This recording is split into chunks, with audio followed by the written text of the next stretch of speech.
இவர் தான் நம்ம கதையோட ஹீரோ.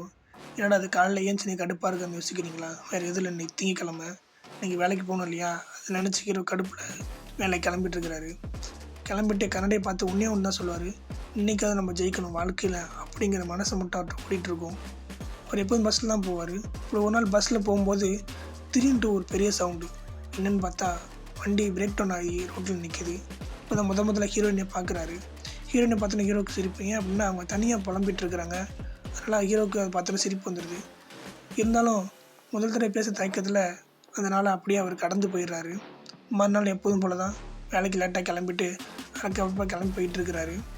இப்போயும் தான் கன்னடையை பார்த்து ஒன்றே ஒன்று தான் சொல்கிறாரு, இன்றைக்கி நம்ம வாழ்க்கையில் ஜெயிக்கணும் அப்படிங்கிற ஒரே மோட்டிவேஷனோட அந்த வாழ்க்கையில் போயிட்டுருக்காரு.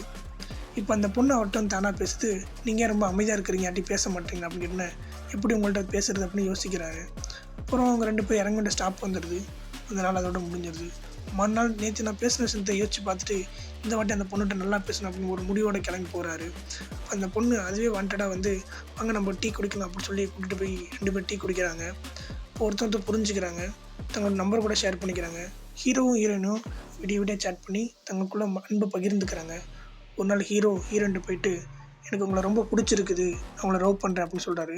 ஹீரோயின் விளையாட்டு தெரியுமா, நீங்கள் சொல்கிறது என் காதலுக்கு விளையாட்டை எடுத்துக்கிறாங்க. மறுநாள் ஹீரோயினையும் 2 லவ்வாக சொல்கிறாங்க. 2 பேரும் ஒரு ஒப்பந்தம் பண்ணிக்கிறாங்க, இனிமேல் நம்ம 2 பேரும் காலம் ஃபுல்லாக ஒன்றா இருக்கலாம், ஒன்றா சேர்ந்து வாழ்க்கையில் முன்னேறலான்னு சொல்கிறாங்க. அவனோட வாழ்க்கை ரொம்ப சந்தோஷமாக இனிமையாக போயிட்டு இருக்குது. ஆனால் இந்த இனிமை ரொம்ப நாளாக இனிக்கலை. ஒரு நாள் ஹீரோ எவ்வளோ ட்ரை பண்ணியும் ஹீரோயின் மெசேஜ் பண்ணவே இல்லை. ஒரு வாரத்துக்கு அப்புறம் ஹீரோவை பார்க்க வராங்க. அவங்க ரொம்ப சந்தோஷத்தோட ஹீரோட சொல்கிறாங்க, எனக்கு வெளியூரில் வேலை கிடச்சிருக்கு, நாங்கள் போகிறேன் அப்படின்னு சொல்கிறாங்க. ஆனால் ஹீரோ சொல்கிறாரு, இல்லை நீ இங்கே இருக்கலாம், நம்ம 2 பேரும் சேர்ந்து பிஸ்னஸ் பண்ணலாம் அப்படின்னு சொல்கிறாங்க. ஹீரோயின் சொல்கிறாங்க, இதோட பெரிய ஆப்பர்ச்சுனிட்டி கிடைக்காது, நான் போகிறேன் அப்படின்னு சொல்கிறேன், இது என்னோட முடிவு தான் அப்படின்னு சொல்கிறாங்க. ஹீரோ ரொம்ப எவ்வளோ சொல்லியும் ஹீரோயின் கேட்கவே மாட்டுறாங்க. ஹீரோ ஃபாலோ பண்ணி போயிட்டு தன்னோட தெளிவாக சொல்கிறாரு. ஹீரோயின் சொல்கிறாங்க, இல்லை இது சரிப்பட்டு வராது அப்படின்னு சொல்கிறாங்க.